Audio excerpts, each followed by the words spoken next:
Hello friends, ચાલો આજે બનાવીએ આપણું ગુજરાતી કાચી કેરીનું શાક. અહીંયા મેં લીધી છે એક કેરી, પણ મારી કેરી થોડીક પાકી ગઈ છે, એટલે થોડીક યલો છે, પણ એકદમ કાચી કેરી હોય તો સરસ શાક થાય.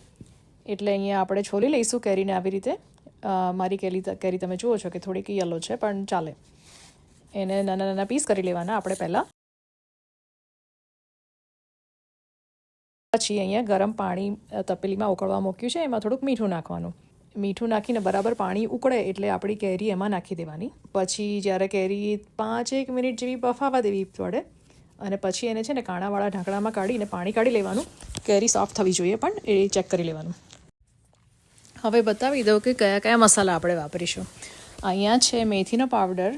It is the star of the કેરીનું શાક.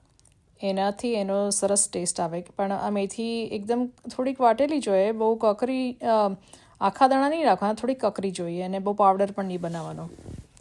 પછી બીજા બધા તો બેસિક મસાલા આપણા. પછી થોડો વાટેલો ઝીણો ગોળ લઈશું સમારીને, થોડું સોલ્ટ, અને પછી આપણું મરચું અને ધાણા જીરું. આપણે અહીંયા વાસણમાં થોડુંક તેલ લઈ લઈશું. માપનું તમને જે ઠીક લાગે એ પ્રમાણે લેવાનું. કોઈપણ ગુજરાતી વાનગીમાં સિંગતેલનો સ્વાદ બહુ સરસ આવે, એટલે સિંગતેલ હોય તો વાપરવું. પછી સિંગતેલ ગરમ થાય થોડુંક, એટલે પછી આપણે એમાં આપણો વઘારની ચાલુ કરી થોડુંક જીરું નાખીશું. જીરુંનો ટેસ્ટ બહુ સરસ આવે આમાં, એટલે થોડુંક વધારે નાખો તો ચાલે, તમને ગમતું હોય તો.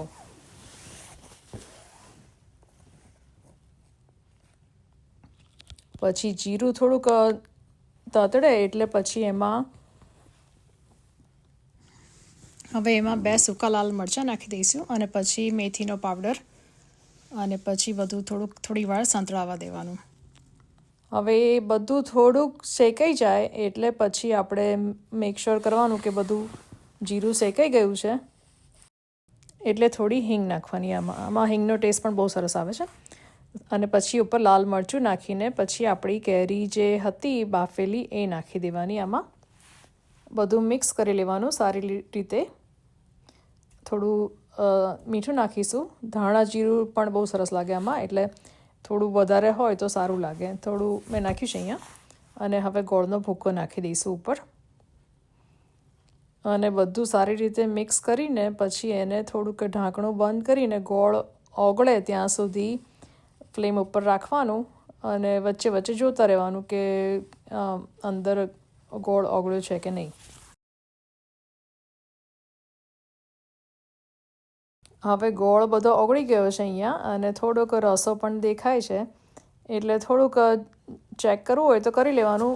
મેં આટલો ગોળ નાખ્યો, એની પછી પણ મારે ખાસી બધી શુગર નાખવી પડેલી, કારણ કે કેરીના લીધે અને આ શાકમાં ગળપણ ખાસું બધું તમારે જોઈશે, એટલે ઘણી બધી શુગર જાય. પણ આ શાક આપણે શાકની જેમ ના ખાતા હોય, એને અથાણું કે છૂંદો કેવી રીતે આપણે થોડુંક લઈએ, એવી રીતે ટેસ્ટ માટે સાઈડમાં ખાઈએ એટલે ચાલે. ઓકે, અને હવે અહીંયા મારું ચટપટું કેરીનું શાક થઈ ગયું છે ready. Thank you for watching. જો તમને રેસિપી ગમી હોય તો લાઇક, શેર એન્ડ સબસ્ક્રાઈબ.